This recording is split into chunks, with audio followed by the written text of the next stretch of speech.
అందరికీ నమస్కారం. తెలంగాణ ప్రభుత్వం కమిషనర్ కళాశాల విద్యాశాఖ వారికి ధన్యవాదాలు తెలియజేసుకుంటూ ప్రభుత్వ డిగ్రీ కళాశాల ఊట్నూరు తెలుగు విభాగం ఆధ్వర్యంలో మార్గదర్శకులు జె యోగలక్ష్మి, తెలుగు ఉపన్యాసకులు విద్యార్థులు M Anjali, P Girija, P Harika, K Shankar, CH Sirisha బృందం రూపొందించిన జిజ్ఞాస స్టడీ ప్రాజెక్టు పేరు ఆదిలాబాద్ జిల్లా తోటీలు జీవన స్థితిగతులు. పరిచయం.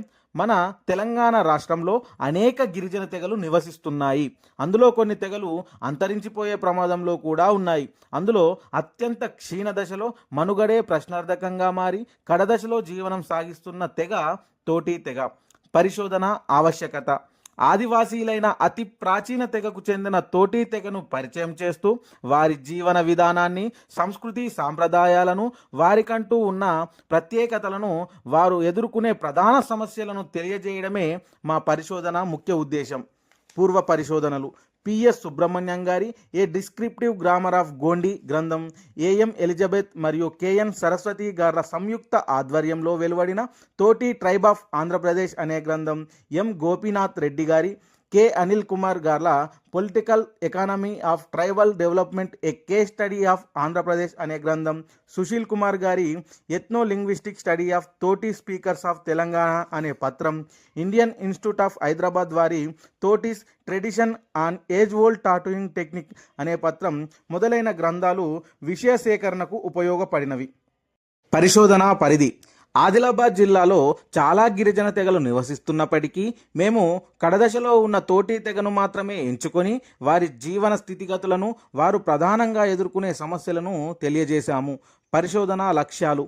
ఈ పరిశోధన ద్వారా తోటి వారి చరిత్ర, వారి సామాజిక సాంస్కృతిక జీవనం, జీవన శైలి, భాష, వైద్య విధానం, ప్రధాన సమస్యలను తెలుసుకొని వారి మనుగడతోనే వారి సంస్కృతి, కళను, వారిని కాపాడుకోగలమని గుర్తు చేయడం జరిగింది. పరిశోధన పద్ధతి. పరిశోధనలో ఉపయోగించే పద్ధతులు రెండు: ప్రయోగాత్మక పద్ధతి, విశ్లేషణాత్మక పద్ధతి. మేము ఈ పరిశోధనలో విశ్లేషణాత్మక పద్ధతిని అనుసరించాము. క్షేత్ర పర్యటన చేసి కొన్ని గూడాలు తిరిగి మౌఖికంగా విషయ సేకరణ చేశాము. ఉపసంహారం. తోటి తెగ వారిని తోటియాల్, బిరుదుగోన్, సింగ్నార్లు అని పిలుస్తారు. వీరు మాట్లాడే భాష గోండి. ఇది మధ్య ద్రావిడ భాషా కుటుంబానికి చెందింది. తాళవీకరణ విషయంలో ప్రాచీనతను నిలబెట్టుకుంది.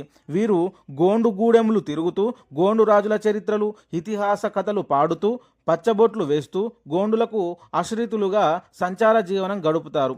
వీరు వాయుదేవుడు హీరాబాయి పుత్రుడైన ధనసూరల్ యొక్క సంతానంగా భావిస్తారు. వీరి వస్త్రాలంకరణ వైవిధ్యంగా ఉంటుంది. స్త్రీలు రవిక లేకుండానే చీరను కట్టుకుంటారు. వెండి ఆభరణాలను ఎక్కువగా ధరిస్తారు. జొన్నలతో చేసినటువంటి ఆహారాన్ని తీసుకుంటారు. మాంసాహారాన్ని ఎక్కువగా ఇష్టపడతారు. వీరిలో ఏవైనా సమస్యలు వస్తే ఆ గూడెంలోని పటేల్ ఆ సమస్యలను పరిష్కరిస్తారు.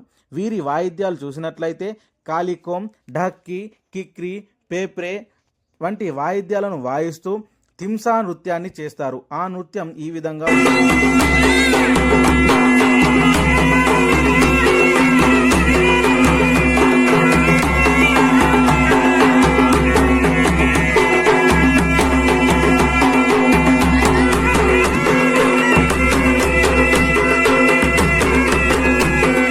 వీరు పాటించే కఠిన నియమాలు.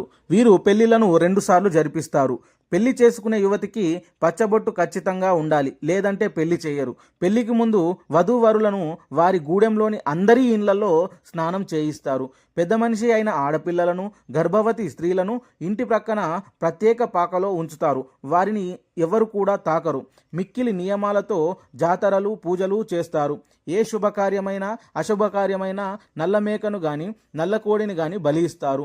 బాల్య వివాహాలు రహస్యంగా చేస్తున్నారు. వితంతు వివాహాలు అస్సలు చేయరు.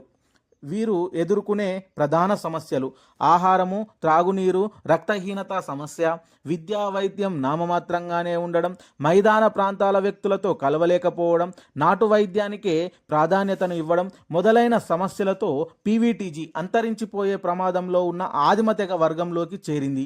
ఈ ప్రమాదం నుంచి తప్పించే బాధ్యత ప్రభుత్వం, సాహితీకారులు, ఆదివాసీ సంరక్షణ సంఘాలపైనే ఉంది. వీరికి నాణ్యమైన విద్య, ఉద్యోగాలను అందిస్తూ వీరి కళ కళకు కళాకారులకు సరైన గుర్తింపునిస్తూ కడదశలో ఉన్న ఈ తెగను కాపాడే ప్రయత్నం చేయమని కోరడమే మా పరిశోధన లక్ష్యం. భవిష్యత్ పరిశోధనకు సూచనలు. ఈ పరిశోధనా పత్రంలో తోటి తెగ సంస్కృతి సాంప్రదాయాలు, జీవన శైలి, వారు ప్రదర్శించే కళ, వారి సమస్యలు, వారు పాటించే కఠిన నియమాలు మొదలైన అంశాలు ఉన్నప్పటికీ పత్ర నిడివి దృష్ట్యా మేము కేవలం ఒక ఆదిలాబాద్ జిల్లాకే పరిమితమైపోవాల్సి వచ్చింది. భవిష్యత్తులో తోటి తెగపై పరిశోధనలు వస్తే చర్చించాల్సిన అంశాలు చాలానే ఉన్నాయి. లోతైన పరిశోధన ఖచ్చితంగా అవసరమేనని మా భావన. అందుకు మా పరిశోధన ఒక ఆకారంగా ఉపయోగపడుతుంది. ధన్యవాదాలు.